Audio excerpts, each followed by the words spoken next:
This is Brian Wood with Back to the Roots podcast. Before we start today's episode, I want to put a plug in for our first advertiser, the Organic Farming Conference.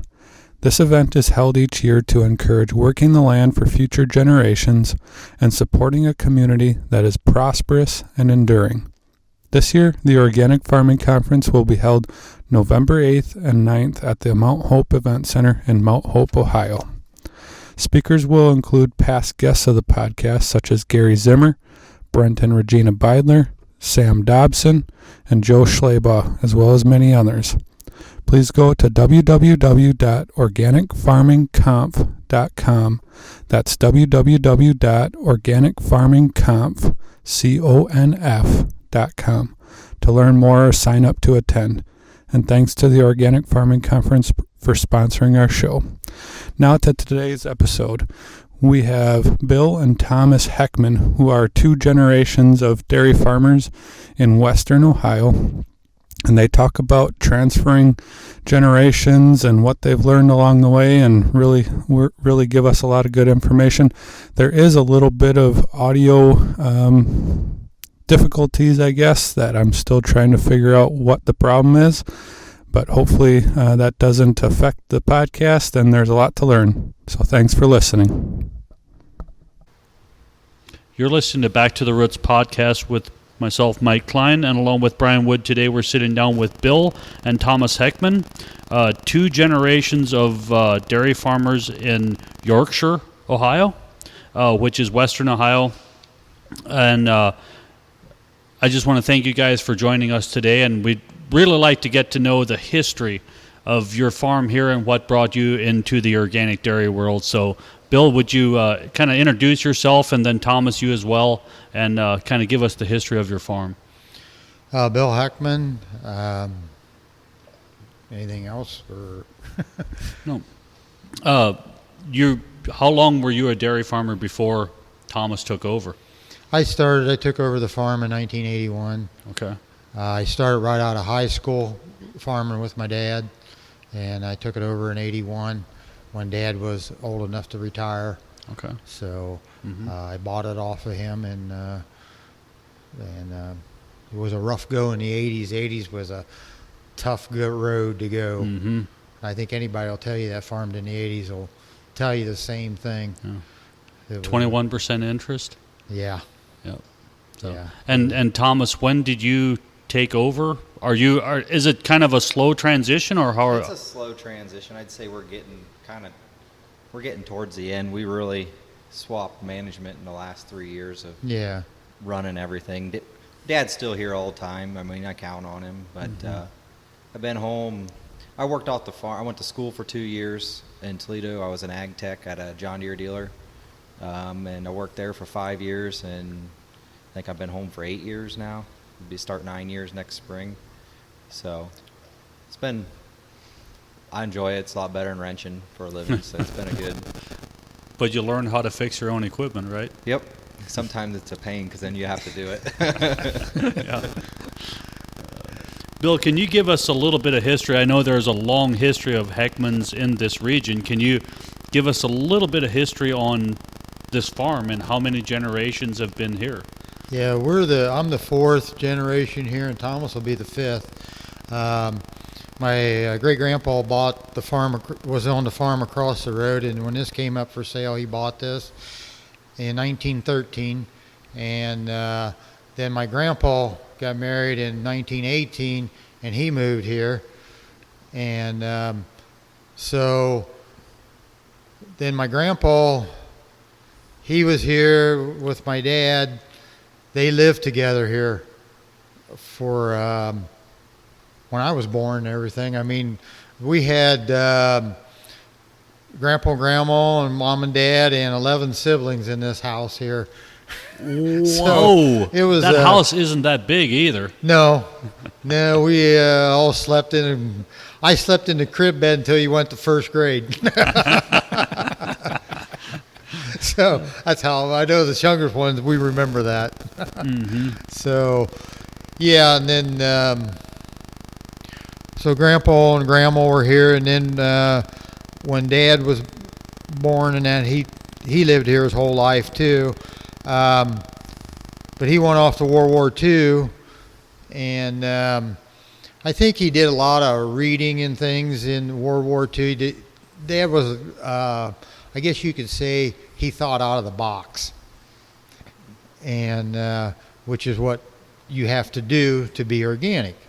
Mm-hmm. You have to think out of the box, and he just noticed things about the chemicals and that he didn't like, and he went organic. As soon as he came back home from the war, he started farming organic already. A lot of his experiences resulted from his experiences in the war. Mm-hmm. Yeah. Changed his thinking on things. So this was World War II. Yeah. Right. Which wow. I think if you look back, don't they say like that's where a lot of the chemical revolution started after World War II? So it was right when they were producing all of the chemicals that are now used for agriculture were produced for bombs or whatever for World War II. Yeah. One of the things he saw in the Army was they would dump anhydrous to make landing strips for planes. They would dump anhydrous on there to make that ground hard. And we're using it today. Yeah. Yeah, but that doesn't have anything to do with soil compaction. No. No. Well, supposedly them strips are still there, bare. I don't know. Really? I don't know if they still are, mm-hmm. but they couldn't grow nothing on them strips because it was just a hard as a road out there. Mm-hmm. So, but so yeah. in what years would that have been when he started farming organic? Well, when you got out of the Army, like in I'm not sure when he came home from the World War II. Okay. You know, in the late 40s, I guess. 40s, Late 40s. Middle 40s, late 40s. And then did he farm organically from then on? Yes. Okay. So he was organic before organic was cool. Before there was a word organic, pretty much. Yeah, we were the only ones around here, and we got made fun of. I'll be honest with you, but I did when I was a kid. We got made fun of. Mm-hmm. But do you remember any of the other stories of stuff like that he saw that made him say, like you said, anhydrous? But do you remember anything else like that people were using that he was saying, what he saw? And what made him stay away from that? He correlated like the DDT. He kind of correlated that with causing polio, maybe. I'm not sure, but them two kind of correlate together if you go back in history. Some of it was when you in the Army, they give you so many shots of different things, and he got so sick from some of that he thought something's not right here, and it made him think. So, those were some things. But then when he came home from the war, he started farming organically. And then were you one of the kids, were you the only one that wanted to farm? Or how did that transition happen? Because you had siblings, right? Right. I think my one brother that was a little bit older than me, he kind of talked like he wanted to. But I don't know. I have a brother that's 10 years younger than me, but I kind of worked out where Dad was going to retire, I think. I don't know. And my brother that was a year and a half older than me, he went to college, and he's got his doctor's degree in agronomy and all that, and he loves what he's doing now. So it turned out all right. Now, growing up, did you think, why in the world are we farming organically when all these tools are available when you were a young guy? Or did you buy into the organic system? I guess I kind of bought into the organic thing because that's how I was brought up to think. Mm-hmm. So you didn't know any better. Yeah, I didn't know I grew any up better. and I didn't know any better. I mean, that was just the way you farmed. So you never went to chemical farming here? I did I guess you could say I kind of use both worlds, and there's you can use both worlds and do very good.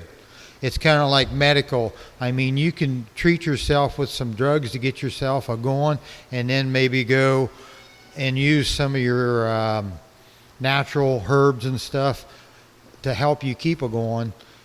But that's the same way I did with soils and that. I kind of got them balanced to where you could use, I'd watch what I'd use, you could say. You know, back in the 80s, nobody talked about using Jimson, but I did. Okay. I was probably one of the first ones around to use Jimson.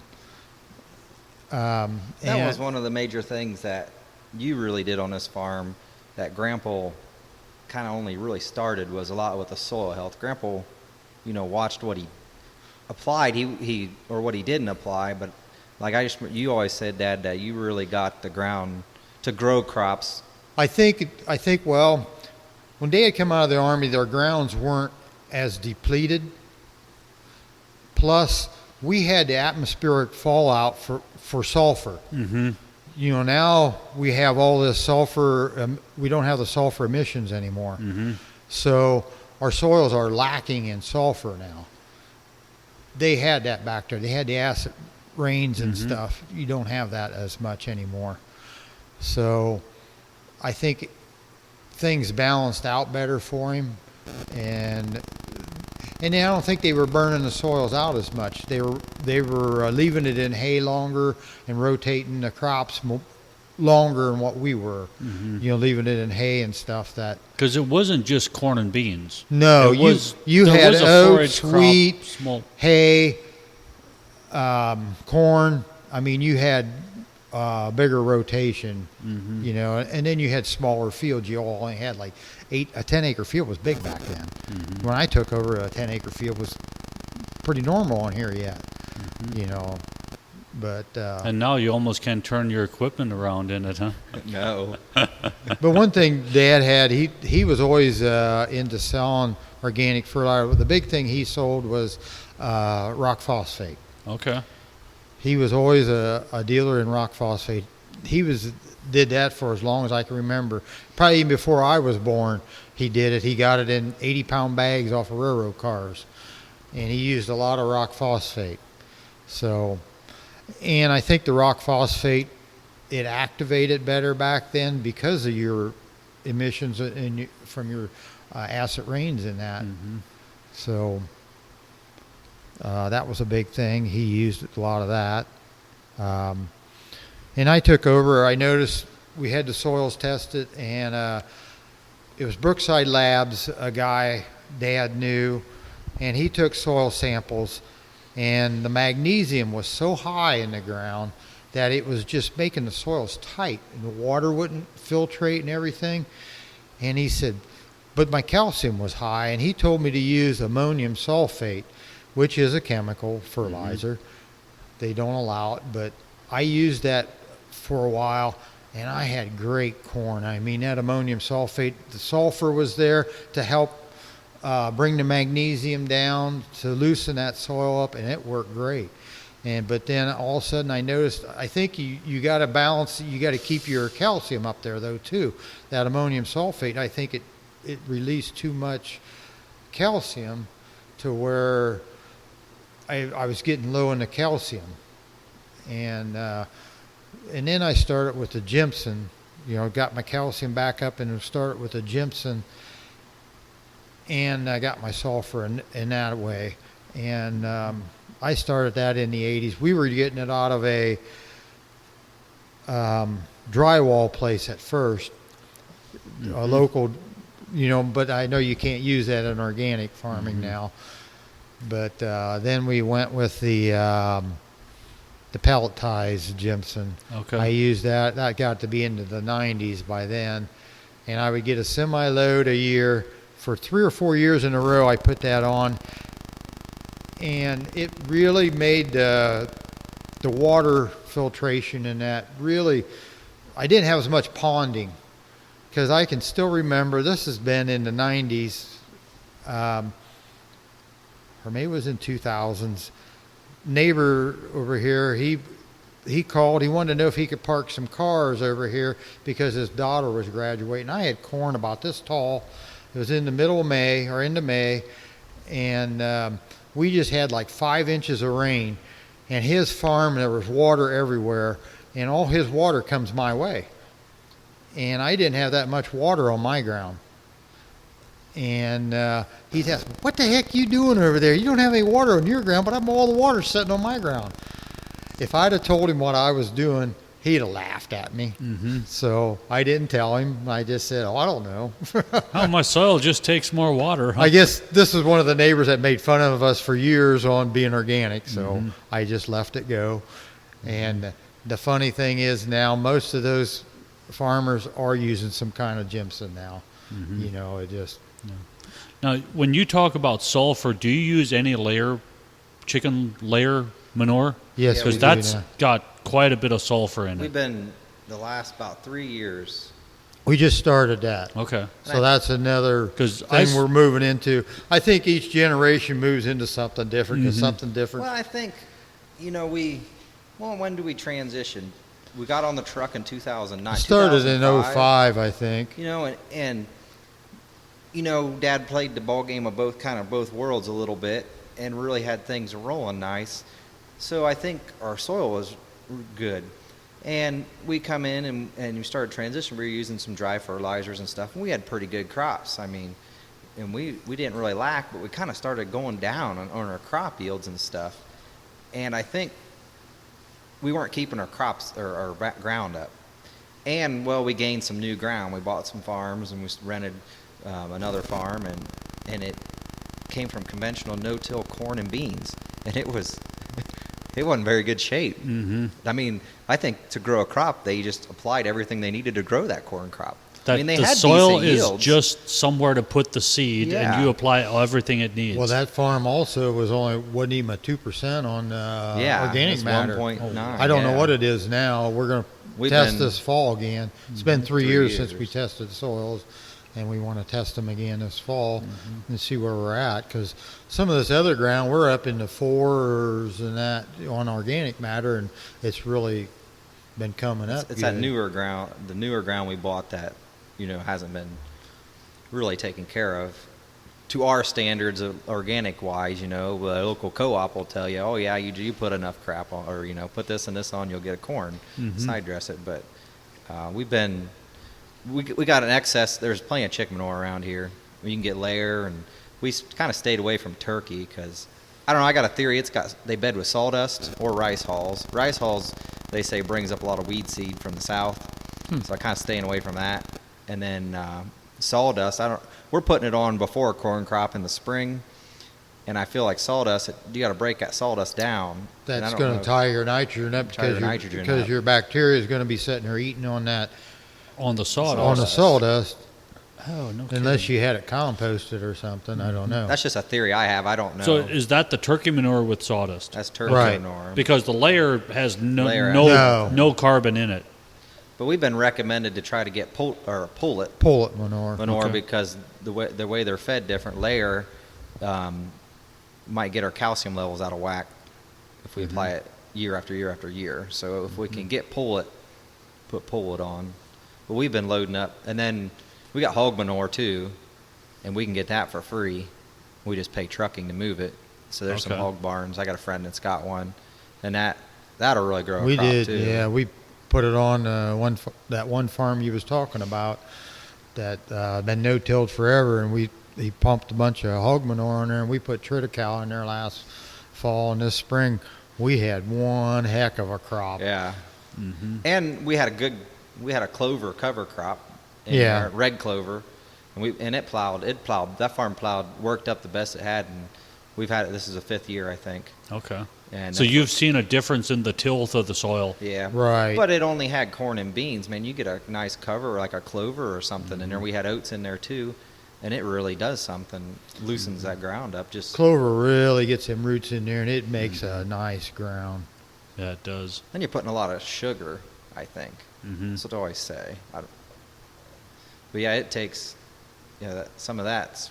Man, you got to spend some money to get that, because I put corn out there the first year because we closed we didn't get the farm bought till, was it May? Yeah. Beginning of May, so we didn't do anything, and it was in beans, and we put corn, and that was a bad corn crop.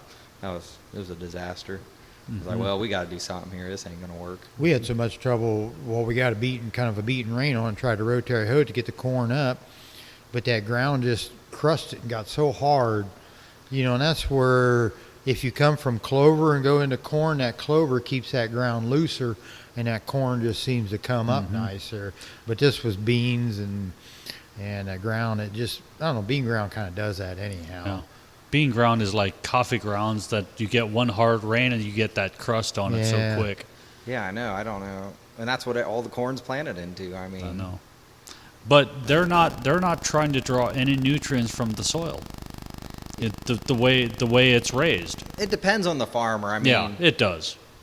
I'm not going to say all. I mean, I know some good conventional farmers that are applying chicken manure and really watch their ground. This one, he didn't. It was just the way it was. Well, it wasn't his farm either. Yeah, it was his mom's, too. And he was just kind of bleeding it, I think. and I think that's where what I've noticed is soils that get really depleted and destroyed is on rented ground where you're renting it for whatever it is, $150, $200 an acre, and there's not much margin to be made. So you've got everything you put on has to be for your crop, not for the soil. Oh yeah, like we rent. I guess we rent 3 farms. Two brothers own them, some of them together. Yeah. But the one Dad's rented for 35 years or something. Be 30 years now. 30 years. So we can build that up, and then we started renting this other one, and it was in CRP. It's real good ground. It shouldn't ever be in CRP, but they own a plumbing and heating business, and they do our work, and it's an investment for them. They got their houses on the corner, and they both got 20 acres, but they wanted it farmed organic because their wives wanted it farmed organic. Hey, this works out great. It's 5 miles away, but it ain't bad. But we're like, we're only interested in a long-term relationship. We're not, and they're like, yeah, that's what we want to do. We don't want to play that game of renters and stuff. We're like, okay, because that's what me and Dad. A neighbor had some ground for rent.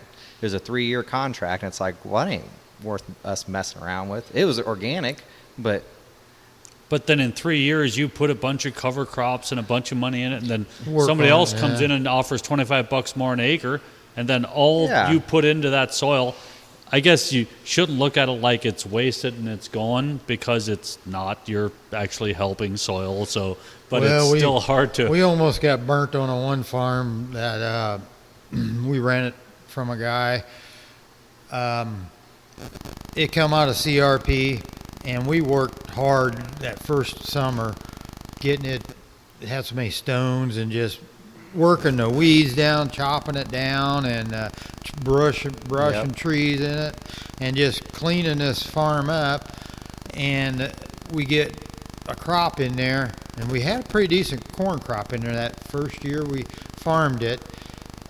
And here he wants to sell the farm. He puts it up on public auction. Doesn't even tell me until he's got it already signed up on public auction. And I put a lot of money and time into this farm, getting it farmable. We made it a farm. If it wasn't for us, he wouldn't have been able to sell it for nothing. Yeah. And that was a learning lesson. So I thought, well, I'm not doing this crap again, But then the guy that did buy it, for some reason, this guy had some kind of deal through the soil and water that he had to have this farm farmed organically. So we did get a farm at 5 or 6, about another 5 years. I think 5 years. Another 5 years, but then he had, I think you can get some payments for transitioning farm ground organic. Okay. I've looked at our county, they're not very helpful with that, but I know there's a program for that. But I think that's why we got it. But then he got out of that, and then he wanted more. He wanted more money for the ground. I said, these other 2 brothers came up with that 40 acres, and that was 50. But this was better ground, and we know them, and they want to work with us. And they're like, well, we don't want to mess with that ground. crap. It was just up and down ground and rocky, and we'd had to spend too much money. It was to build 10 miles away, over 10 miles away too. Yeah. And it just the miles ain't so bad if you're farming conventionally, because you can just spray it and you're done, But running back and forth with trying to farm it organically. Yeah, we had an old rotary hoe he bought. We just kept down Yeah, there. I bought it for. So if we had row crops, bought it on an auction for $100, and I just left it set down there. So Dad would go down there just with the tractor, hook up to it. The only problem was you'd have to make sure the wheels would spin because they get rusty over sitting winter. outside, just to make it easier. Mm-hmm. With that, Yeah. So I want to step back a little bit, back to 1913. Before we started here, you mentioned that there's been dairy on this farm, to your knowledge, since 1913. That is Well, 100. I'm not sure about 1913 to 1918 because there's maybe 4 or 5 years in there where my great-grandpa owned it, and they might have farmed it, but I'm not sure. Okay. It might not have happened until 1918 when my grandpa moved in here. see, because, But that's still 100 years of Right. dairy on this farm. Right. because we were across the road for one generation, the Heckmans, and the daughter and son-in-law stayed at that farm, and the dad and then the son moved to this farm. Okay. Is how it kind of went. So that farm went into was it Plyman then? Yes. Well, he married your great aunt, and then So it went to the Plyman, and it's still a Plyman farm now. The guy's dad's age. So does that make sense? You know Yeah. how it didn't really leave the family, but it But it went to in-laws, so went to the in-laws, name yeah, changed. and So it went. and I to- don't know why they went here and the in-laws stayed there. I don't know really if this is any better farm. That one's actually a nice big rectangle. I like this one's got a creek running through it and woods. Yeah. But that's life. Yeah. So, Thomas, what made you want to come back and be a dairy farmer? Did you always want to be a dairy farmer, or did working off the farm for a while, doing ranching? Put it this way, I always wanted to be a farmer, and I don't know, really dairy farming. I'm not going to say I always wanted to be a dairy farmer. That's just the only farming I really knew, because we didn't grain farm. I mean, we never had a combine until we bought one, I don't know, 7 years ago or something. I mean, grain farming, I didn't know anything but dairy farming, so I thought that kind of was the only thing you really farmed. And my parents made me get a job, which was a great experience. And I went to college for 2 years, but farming I was always with Dad growing up. Every little thing. I mean, I followed him around and helped him, and I just always wanted to farm. And then I worked off the farm, and I liked my job. I was good at it. I didn't mind it, but I don't know. The farm just kind of kept calling back to me, and then when we went organic, it really made things seem like it was going to work. And I came home, and honestly, when I farmed, I bought a farm the year before we came home. I bought the Bergman farm, I think, right before I came home. I think so. Because Dad's like, well, if you're going to come home, we need some more ground. And if you're serious, then you can buy a farm. And that made it serious. That's going all in. Yep, that made it serious, and it's worked out. It's worked out pretty good. But before I came home, I was always here. I lived here. I never really left the farm. I was always here, helped Dad, farmed, and I would feed and stuff. I never got really that involved with the cows. I did, but I didn't. And, I just kind of took care of the equipment and stuff. Well, let me back up. When I was a senior, the reason I wanted a dairy farm, and I never thought I would, was when I was a senior in high school, Dad got sick for about 4 months. Was in the hospital and stuff. And I was a senior. I was 17, and I got to run the farm. I was the boss. And my Uncle John come over and helped me, and I tell him what needed to get done, and he would boss people around helping us. And I started learning cows and taking care of cows and stuff. And that was like, man, I kind of enjoy this. I like it. And that was how I wanted to know that I wanted to be a dairy farmer. Before that, I just wanted to farm. I was just a kid driving tractor and everything, but I never had any responsibility. And then I was up every morning, and that experience, and I got to call the shots. Dad wasn't here telling me what to do. I was telling other people what to do, and it was kind of fun. Once in a while on the phone. It was. I called Dad. As a 17-year-old, that's an ego trip right there. I called Dad. Well, Dad, what do we do with this? And he would tell me, and like, how much corn fodder should we bale this fall? As much as you can. So we baled it all. That was what made me want to be a dairy farmer. But learning dairy farming wasn't until I came home here, and it takes years. I mean, now I feel comfortable. The last 2 years, I feel comfortable that I can take care of cows and I know what I'm doing. But before that, I mean, it took a long time learning from Dad and just a vet and just different things. I mean, it's a long process just to figure out what's going on. And how long have you been back here, did you say? 7 years? 8 years. 8 years. So 6 years to really learn. Is it taking care of cows or just managing, how to manage? Just managing and like catching cow signals and knowing, okay, something's wrong with her. That instinct. It doesn't, that's not a fast learning thing, is it, Dad? I mean, no. Why is that cow standing over there? Shouldn't she be up at the bump noticing or something, things, and where Dad would, I'd go get work done, let's go, we got bale hay, and Dad'd be like, hey, what's wrong with that cow? Why is she standing there? I just walked right past, okay, let's go do this. And that was what, it takes time to learn, okay, you got to be observant, you got to watch, and then be aggressive, cow calved, okay, let's give her a bovie cow, let's give her some fresh and easy. Does she need some selenium? Stuff like that, where before all she calved, boom, and then Dad might have just went and done that, and I didn't even know he's doing it, And sometimes you got to slow down and be observant to learn what needs done. And I think, and even more importantly, in organics. Yeah, where you got to be proactive, not reactive. Because I always have an argument with vaccines, and it doesn't matter if you're for or against them or whatever, but I feel like that's just a cheap, quick, somebody's trying to rely on as a fix. I think there's a lot more you can do being proactive that'll help you than relying on a vaccine for a calf's health. And that's just my thoughts on it. Because we tried that one. We had some calf problems and vaccinating. It didn't seem to do anything. And I don't know, just didn't have any good experiences. But yeah, just feels like being proactive and knowing, okay, we're selenium deficient in this area, so every calf needs to get a selenium shot, and making sure you do that. And things like that, where I think that helps you more than being. Does that make sense? I think it's understanding what your soils are deficient in and what your region is deficient in, because like in where I live, there's no selenium deficiencies. So that's big here. Yeah. So it's really weird. I live 3 hours from here. Brian, you live 3 hours north of here, yet the soils and the mineralization that's here is completely different. 3 hours. It's just, I think it's weird. I go through bottles of Musi and Bosi for calves and cows of selenium. Just all the time we're buying them. Every fresh cow gets a shot, and every calf gets a shot.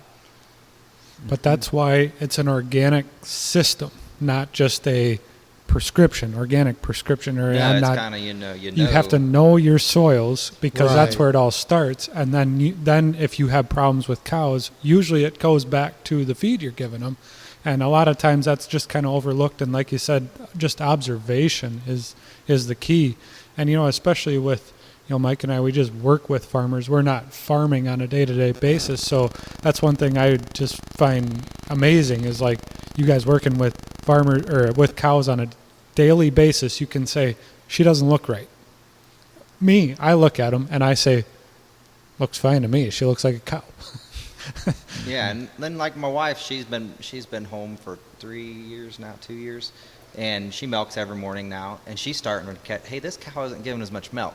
She's starting to catch on to them things. It just takes that time where, okay, at first you're just doing the work, and then after a while you're like, okay, well, something's with her, or. So if Jamie milks in the morning, are you sleeping? I am. Bill's sleeping. Thomas is up about an hour later to feed, I'm guessing. Yeah, I just take a nice little nap. Yeah. You got me figured out. My sister actually milks in the morning, and my brother-in-law sleeps. And I'm not going to say which one. I do get up in the morning. Yeah. So when you came back to the farm, did you start the succession plan, the transition to Thomas right away, or did he have to prove that he was actually going to be here for real and prove that he could do it before you decided to kind of turn things over to him? I think we slowly was working on that, transitioning it over. It's a hard process and a long process. It's just not an easy thing to do. There's no simple, oh, here we're going to do this, and this is how it works. So it just, every farm's so different. And like Dad said, I got married. I'll be married 8 years. I got married right before. I think I quit my job like 3 months. Talk about freaking your wife out. Quit your job 3 months after you get married. I'm going to start farming again. She's like, okay. And you got to make, and Dad, like Mom, Dad always told me, well, you got to make sure your wife's going to want to put up with this, with milking and cows. And you got that cleared? Yeah, and luckily it's worked out, Now she quit her job and she's at home helping, Nice. so. And she didn't come from a dairy farm. So maybe that's why, I don't know. She didn't know what she was getting into. So the process of taking over has been in steps. Has it been like the cows first and then the equipment and then the land? Or I find the succession plans really interesting because it varies so much, like you said, Thomas, on every farm. It's so different. Because some of them might start with buying the herd, and then the equipment, then the land. What is there did you have like a plan mapped out, or has it just kind of changed as it has gone along? I'd say it's kind of changed as it's gone along. I guess the management was the big thing first. Just mainly the management kind of went more to his end. And decision making. Hey, I'm selling this cow today, Dad. Bring her away. And he's like, oh, okay. And He never second guesses you, does he? No, not any. At first, oh, I want to sell this cow. Why? Okay, now it's okay. Well, now we got quota, and we got too many cows too. Anyhow, so Get rid of her. But I think before you do anything, the management, we're on the tail end of the transition, but the management part, before you do any transition, that person needs to be able to manage that farm, and not just, and financially too. And you can't. I wasn't ready when I came home to transition yet. I had to know what the heck's going on, because I grew up here and lived here. But till you farm all full time all day long, and figure out there's a lot of stuff Dad did I had no clue he was doing around here. Because you're not here every day. He just did it. He never thought twice about it. And I think the biggest thing to start transition is the turnover management. And Dad's actually, I know that can be a big problem on some farms, and Dad's been really good about that, and letting me make decisions on all aspects: crops, equipment, buying equipment, whatever you think, you go deal with the salesman. And I think that it puts more confidence in you, and it helps you be prepared to take it over. And I've seen instances where it's hard for, Bill, your generation to let go because of all the blood, sweat, and tears that went into building what you have, and then to turn it over is really scary. But when you see the next generation put value into the input of the older generation, is what makes it all work smooth. Because there has to, face it, Bill, you know more than Thomas. I know he might disagree right now. Oh, he calls me out on it. Don't worry. But I think there's a beautiful thing of turning that responsibility over, but there needs to be respect from the next generation and all the work that has gone into the prior generation to get the farm to the point it's at. You got to get your young ambitions knocked down, so to speak, to reality of, okay, I wanted this robot. I wanted a robot barn, man. I always thought that was the coolest thing ever. We're going to do this robot barn. Get down to reality. We ain't doing no robot barn. Things like that where you're young, you don't understand everything. You need to But like you said, you need your ambitions knocked down, and sometimes that means, Bill, you watching Thomas fail at something. And hopefully it's not something too, you don't let it go beyond, but there might be something that he thinks he's going to try, and you might. No, not going to work, but you got to let him learn his hard way. Giving salt to dry cows. Oh, that was my big learner. Giving salt, man. I kind of knew it. Went I to just a meeting, sat back and thought, well, okay. I think it was Dr. Paul. I don't know who it was. Was that an OV Some meeting? book you read or something. Oh, I read the organic dairy farming book or something, and it said free choice Redmond salt, and we were doing kelp and humates already, and actually now I don't really free choice anything. I just put it in the feed. It works so much easier for us because we couldn't keep free choice stuff clean. But it said free choice Redmond salt. Oh, heck, we got that here. Heck, I can do that too. That's easy. So we were doing that. Oh, we had dry cow problems like crazy, didn't we? I think, were we at Doc Smeezing yet? I think we still had Dr. Dan here. And we were battling this. And what the hell did you change? Well, I'm doing this. Well, quit doing it. Fix that problem. You had to know this, man. He was old school, boy. Well, he'd tell you how it is. It was like calves. I used to break them after the bottle. I would get them broke to drink out of a bucket. And when I would do that, they would always get scars. And he looked at me, he goes, you just answered your own question. I said, what do you mean? Leave them on the bottle. Simple as that. I said, oh, okay. He kind of helped us with grazing, too. He because grazing, we didn't graze. I mean, Grandpa grazed some, I guess. He never did the not rotational grazing. We would put a wire around a 10, 15-acre field and just let the cows run. Mm-hmm. And let them stomp down whatever and eat the best stuff first. And Didn't you say you used to make first and second cutting, and then third cutting you'd turn the cows out? We didn't so much. Some of the neighbors did and that. Dad usually went to the third cutting and that. But usually after the third cutting, we'd put a wire up around it and run the cows out there and let them. And you couldn't feed them anything else for days because they would don't stand behind them.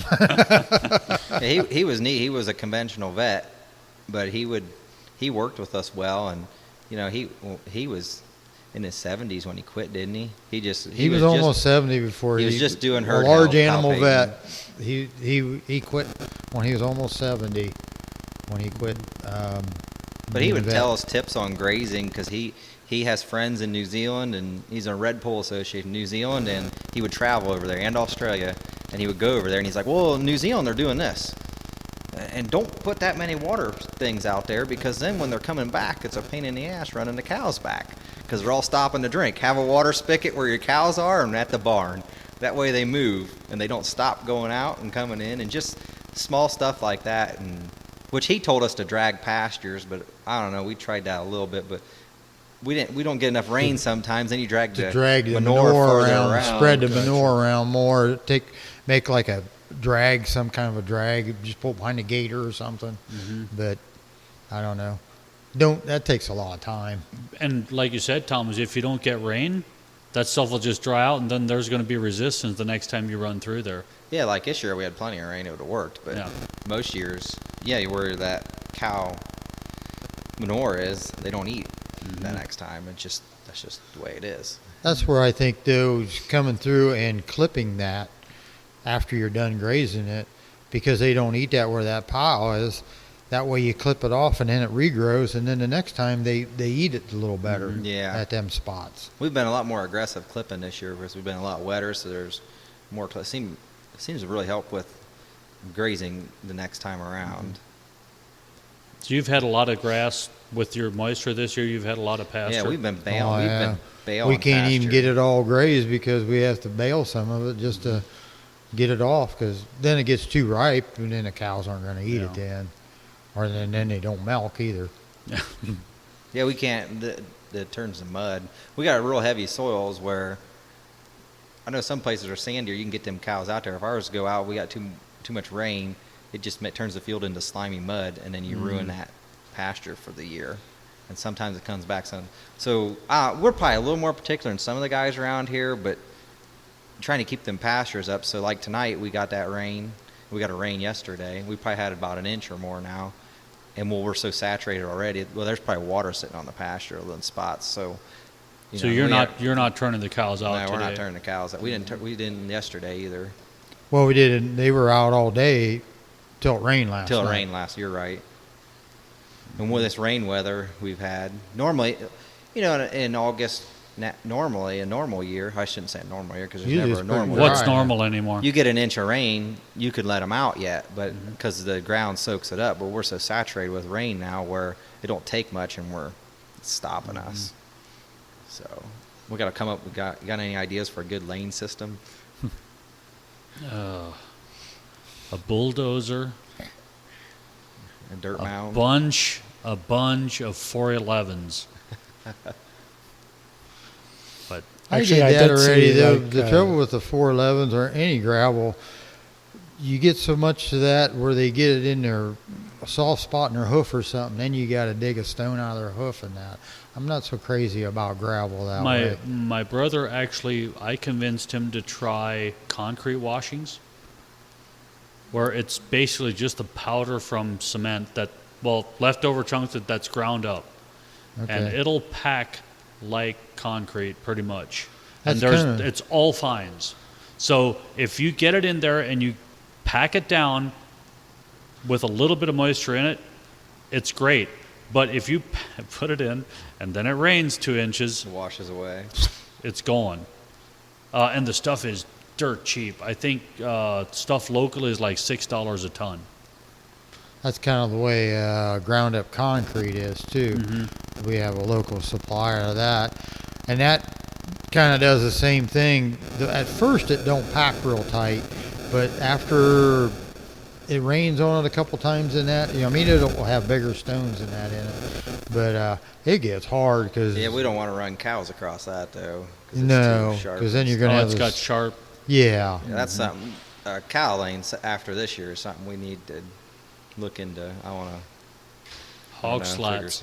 Actually, I had that on my mind. Hog slats. I don't know where you can get them cheap or free or something. There's a local concrete guy that has a little form or a chute that you hook to the spout of a cement truck, and he just drives and unloads, and it pours. It's probably 30 inches wide. just the width of the Just cows the width are gonna of walk. the cow lane would be. So the one farmer just poured it for like half a mile, just poured it, and then took the skid loader and filled dirt on either side, and just took like the concrete come along, and just got it somewhat smooth, knocked everything down. It actually works great until the dirt washes away from the side, and then the cows walk in the mud dirt instead of on the concrete. But if you could find like a 30-inch bucket or something to dig it out and pour that in, it would work really sweet, but it's not going to be cheap. Yeah, I like it movable in case you change your mind. We're gonna move our lane already, and then I might change my mind in 10 years or 5 years or 2. Yeah, concrete tends to be kind of permanent. Yeah. No. How many cows are you milking? 79 tonight. We dried one up today. Okay. So Dad milked around 50 your whole life, didn't you? I always kept around 50, 55 head. That's what I was set up for. And when he came back, we kind of gradually increased the herd. Mm-hmm. And From within with heifers and stuff. Because you always sold heifers. You Yeah. always sell heifers. I'd always sell a few heifers every year. That was just my cash, but they ain't worth nothing now. Yeah, I know. No, we just been Back calling. then, they were worth a lot. The highest I sold was like over $1,800 a piece. This is conventional. Mm-hmm. We've added on to the freestall barn. We got 96 stalls now. We got dry cows in one, so Okay. if quota comes off, we'll see. We kind of grew quick. We had a big slug of heifers right before quota come on, and when we weren't getting counted for quota for that 6 months, that really set us off. We kind of had a big slug come in there. That's kind of hurting us now. Mm-hmm. Kind of trying to stay down in the 70s, but it seems like we get slugs. We still get heifers coming, so we're trying to. Been calling anything with cell count or anything. She's gone. Get rid of her. Get them premiums. And you raise all your own feed? Pretty much. We're gonna have to buy a little bit of corn this year to get to harvest. I think we're going to run out a month shy of shelled corn. We buy some bean meal in. Okay. Most years we pretty much feed self-sufficient. We bought some raw beans in too, which would have Yeah, we been did. no different than buying bean meal, I guess. So Yeah, we raised. because we didn't last year, we didn't get our no beans planted. That was the first year we didn't plant any beans for a while. Yeah, we were short on hay the year before, and we chopped a lot of corn silage. So we we usually put 30, 40 acres of corn silage, and then we put triticale in, and we'll chop that in the spring, and then put forage sorghum in, and we get all of our chopped silage that way. And so we decided to put 80 acres of triticale out. Well, it rained too much in the spring, and we only got 40 of it chopped, so that we combined the others, and that threw our rotation off where we were going to put beans, so we didn't get any beans out. So that was my big idea. Got to make sure we can get it done. We ended up combining the triticale, and then we ground that and fed that. Yeah. Kind of fed like corn, I guess. A little bit. Or like wheat, I guess. It was all right. Nothing feeds like corn. I don't care what anybody says. My opinion. You just can't beat if you're going to feed grain. I know. Which we combine our oats, and Dad always likes to have oats in the feed, which I think is good. Yeah. I've seen a lot of farmers add oats back into the ration that, when I was growing up, it was oats. It was 40% oats in the dairy ration. And then it went to all corn, and now oats are making a comeback. It seems to help components. And we were feeding a real little bit of triticale to finish the bin out, and we were feeding oats and then ground corn. And when we ran out of that triticale, my butter fat went up 2 points. Went up? Yeah. I don't know if something with the triticale, because we were running kind of low, and we were like, man, this is a bummer. That was lower than we normally had. Lower than normal in the summer. And we were just feeding, I don't remember, but in a grinder batch, it was like 300 pounds and 2 ton. And just trying to get rid of the rest of it. And yeah, things actually got better. I was like, oh man, I wish I'd ran out sooner. But I didn't think that fed that great. It seems like we like oats here. It just seems like oats works well. What is your herd average? I think we're right now we're at 62 pounds. This summer has been a great summer for us. Oh, really? For milk. We've had good forages, and I don't know, normally we're down in the 50s with the heat and stuff, and they have done really well for us. And you are the first farmer that I have heard, that I've talked to this year, that said his production was good. Oh, I've been thrilled. Great. Well, last summer though, we cut back on a lot of stuff. Yeah, we were. And because the quota came on, and we was reading the form and that Organic Valley's form, and it's saying, oh, you can cut back on all this stuff. Don't push them as hard. And I got caught in another reading scam, I'm going to call it. So we work with a nutritionist, and he helps us out a lot, balances stuff, and he's like, well, I was like, I'm tired of feeding it. We need to back off a little bit. I'm wasting money feeding these cows. So we did, and then come December, my body condition wasn't very good. And I was like, couldn't get cows bred. Cows they weren't coming in heat. Good.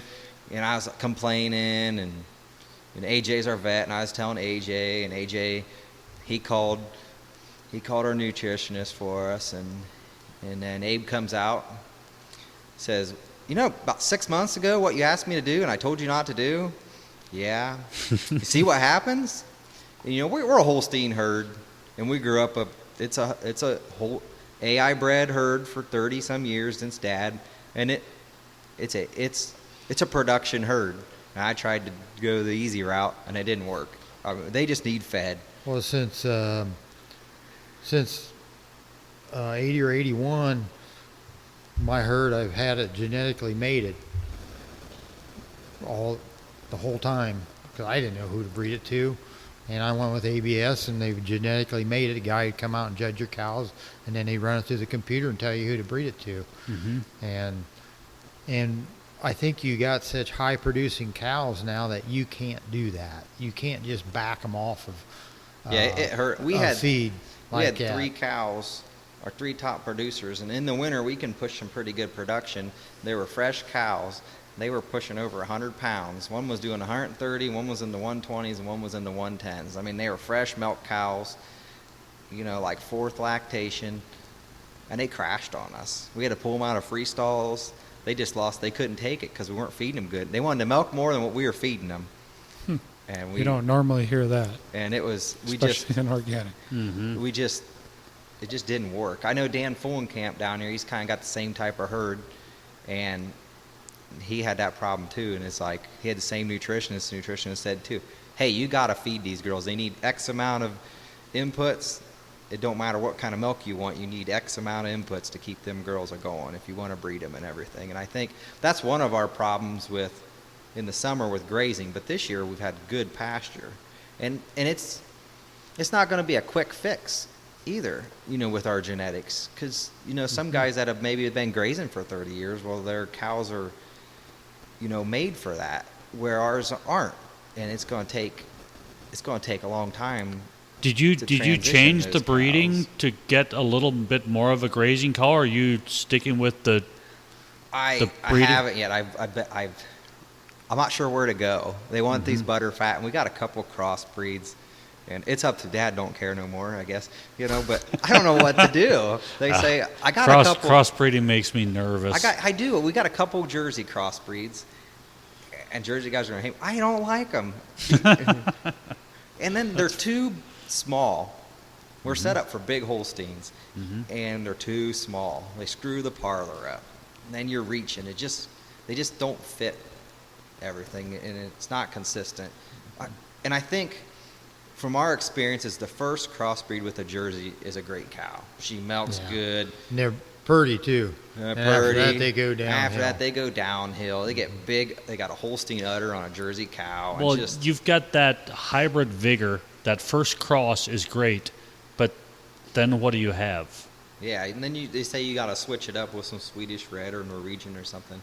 I just don't know what step, where to go. And then they have this LIC genetics, and actually I talked to Dr. Greg about it, and I don't know. But then that's kind of expensive semen, so I don't know I really don't know what to do, Mike. You can do Holsteins more towards the grazing aspect, for more towards the grazing aspect. Because some of our best grass milk herds are Holsteins. Yep. I know, I heard that. I was shocked. I was like, dang. Yeah. Cool. I was involved in body condition scoring 34 grass milk herds this year. And overall, the grass milk herd's body condition was better than grain-fed cows. Dang. Okay? And there were Holstein herds, 2 Holstein herds that are spring seasonal. And I scored them around the 4th of July. So a spring seasonal herd, 90 days in milk, on a big, heavy Holstein. Okay, her body condition should never be lower than 90 days in milk, 95 degrees in July. And the condition on those cows was unbelievable. I will say I went to the Geno thing in Virginia, and we went on 2 grass milk farms, I think. And Arlen Berry. Very nice farm. I was very impressed. It was a Holstein herd. I was actually, I was skeptical. So it can be done. It takes management. It does.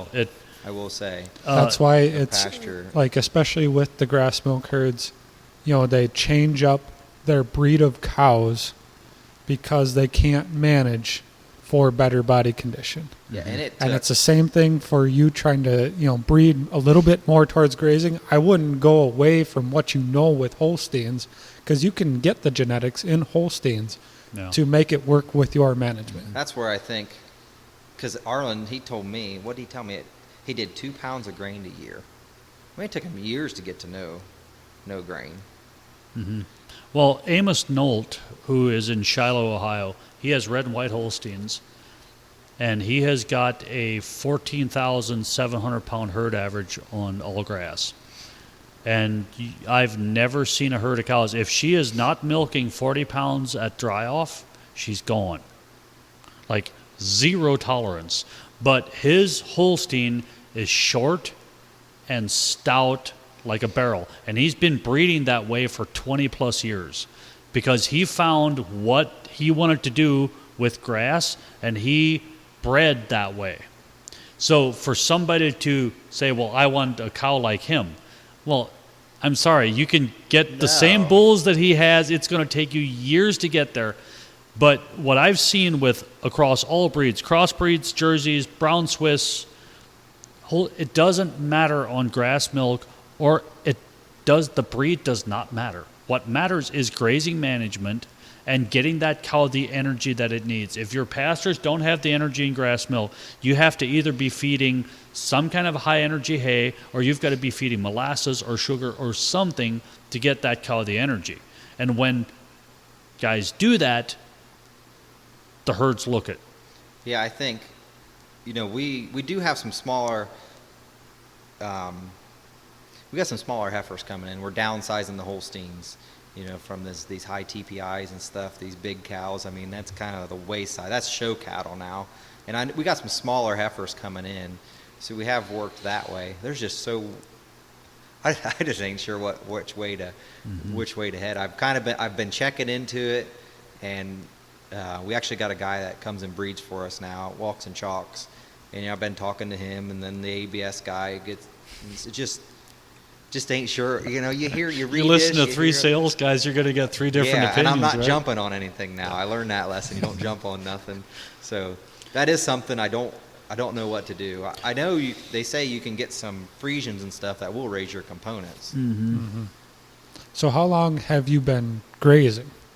You said you were confinement up until transition, probably. Yeah, when I We started had dirt lot, transition back in 08 and 09. The cows. Yeah, we started got the pastures ready to go then in 08 probably. Okay. So what was that like from confinement to grazing? I've always had them out just on a lot, but it's neat. It's fun. It's challenging. I like to be challenged. I'm a person that likes a challenge. That's why I guess I like organics. But we're still learning. I finally feel like we're doing decent grazing, like getting milk production off of them and stuff, and getting feed stuff out there. Not, we feed TMR, and at the bunk. But now, okay, we're feeding for 35% DMI right now when we're grazing, and we got that on our ration. So we feed this much at the bunk, and then you figure out, and it's just, I had some NRCS lady here. Oh, I can do a grazing plan for you and all that stuff. And me and Dad are like, we don't need any of that crap because it changes every day. It's just how far you move that polywire and just learning. It takes years to learn that. Okay, and then backwire and how much they should be eating off of it. And I think, and just managing your pastures. Like we want to tear some of these up because we've had them in since we started. Yeah, 12 years, and they're just not as productive. And this is high dollar, good productive ground, and we're not getting the productivity off of it. So, we want to get a creek crossing in and go across the creek. And so we got it's 102 acres, but what do we say, tillable, 95 or something here? Or what are you going to say? I think it's only 87 tillable. 87 tillable. You get a creek going through there. Yes, a creek going through there. So we got 40 acres in pasture. We want to get the others so we can go to that, so we can do more of a crop rotation, tear this up, put corn in it, and break that cycle. Rotate. Yeah, use your crop rotation to renovate your pastures. Right. Yeah, usually this was pasture when we first started. Okay, we have to have that. This is what we got to do. Well, now it's like, okay, I kind of like this. No. And just your pasture ground actually, and I think having that rotation, having a renovation of pastures, your pasture ground should outproduce your hay ground after a certain period of time. Like one of the guys we work with, the amount of forage tonnage. Yeah, he was getting 5 tons, and I'm not going to remember exact numbers, but in Door County, Wisconsin, 5 tons an acre of hay, and like I said, not exact numbers, but off of his pastures, he was getting 7 tons an acre.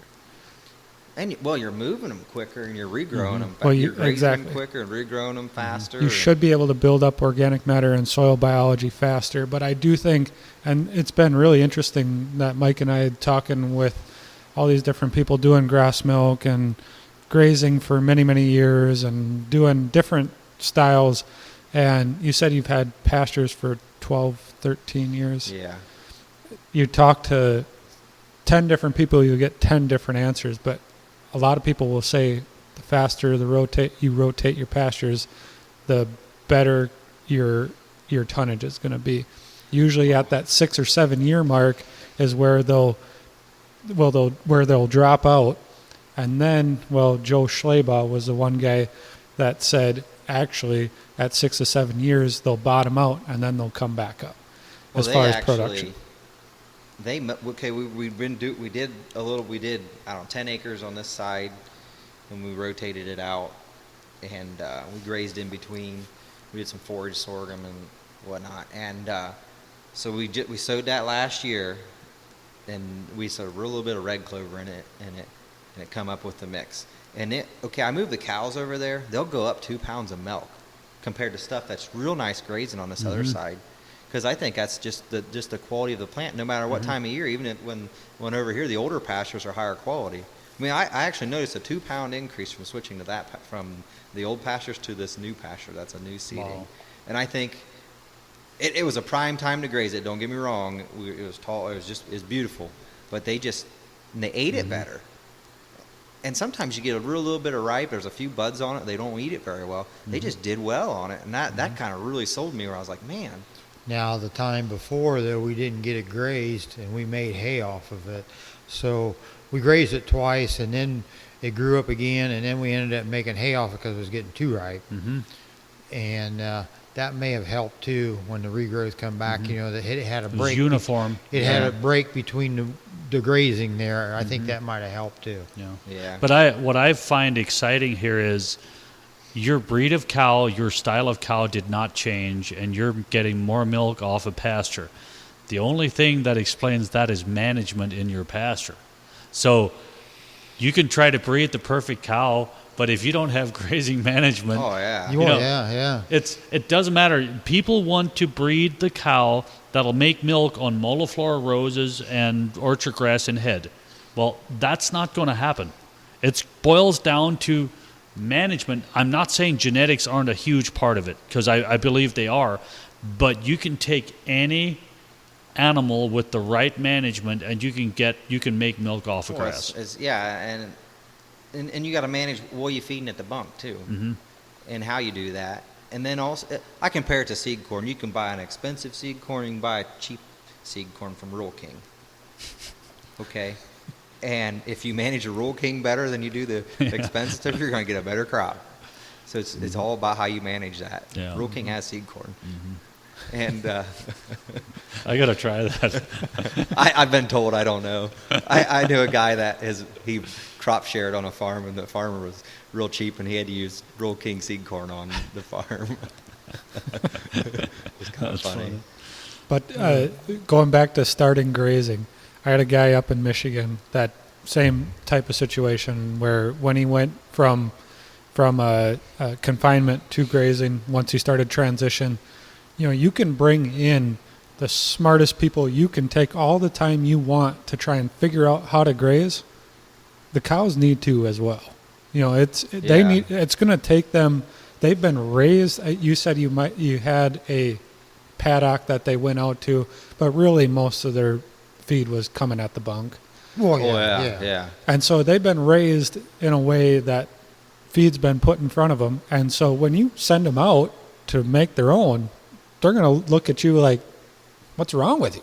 Come on, where's my food? Well, one thing that really helped us I started it last year, and this year I think it's helping me, is so we feed, 35% ration at the bunk.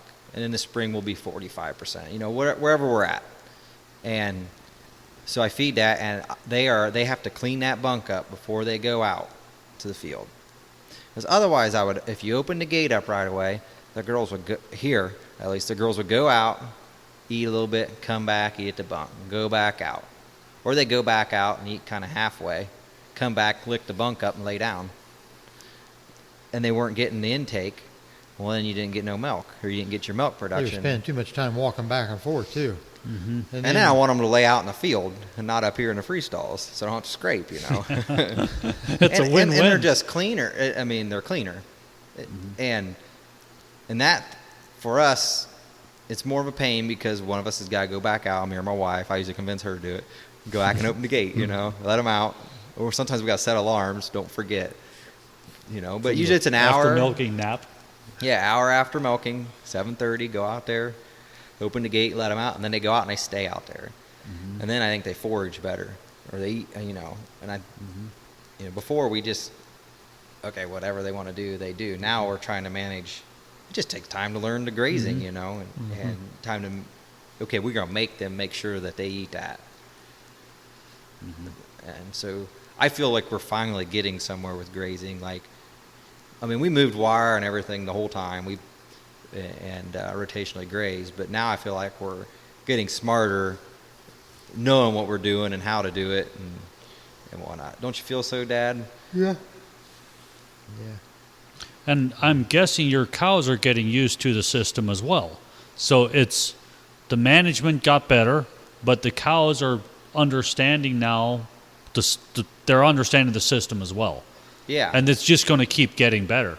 Because they know when that bunk, like tonight, you know, we fed a full dry lot ration, like we call it. You know, it's on the sheet because it rains so much. Well, they're not even looking because there's so much feed in front of them. Mm-hmm. But when they get that bunk licked up, there's no cow laying down. They're sitting there ready to go out the gate. Mm-hmm. And then they go out and they're ready to eat. But then I get all my grain intake too. So they eat all the mineral. Otherwise, sometimes if they went out to the field, you'd have feed left in the bunk. Then I felt like I'm wasting money. Mm-hmm. I got feed there wasted. Sure. So I was like, well, I want to get that. My first goal was just to get the feed cleaned up. But then it kind of, the other thing spiraled. Okay, this is working better. They're laying out in the field. Mm-hmm. That's an interesting concept to make them eat the TMR before putting them out to pasture. And you don't dump the TMR till you're done milking, so that every cow has an equal advantage to eat. Gotcha. Because that's not the correct way, you know. Because you want feed in front of them right away, but we don't dump it so that every heifer, everything can eat. Otherwise, they'll sit out there and they'll get first half of cows will get full, and your other ones won't get any. And then you're not getting any mineral or anything. Then the full cows don't want to go out to pasture because they're full. Right. Well, then the other ones they may eat too much pasture. And then you don't have to worry about bloat or anything. You're just you got something in them. Just seems to work for us. Really cool. Well, I think we're going to kind of wrap it up here, but I really do appreciate both of yours time. It was really interesting. I love hearing the stories about the history of the farms and what you're doing. Are you the fourth generation, Thomas? No, I'll be fifth. You'll be the fifth. Yep. That's really cool on a dairy farm for 100 years here. So thank you so much, guys, for joining us, taking the time to sit down with us. So appreciate it. Thanks for coming out. Thanks a lot. Thank you.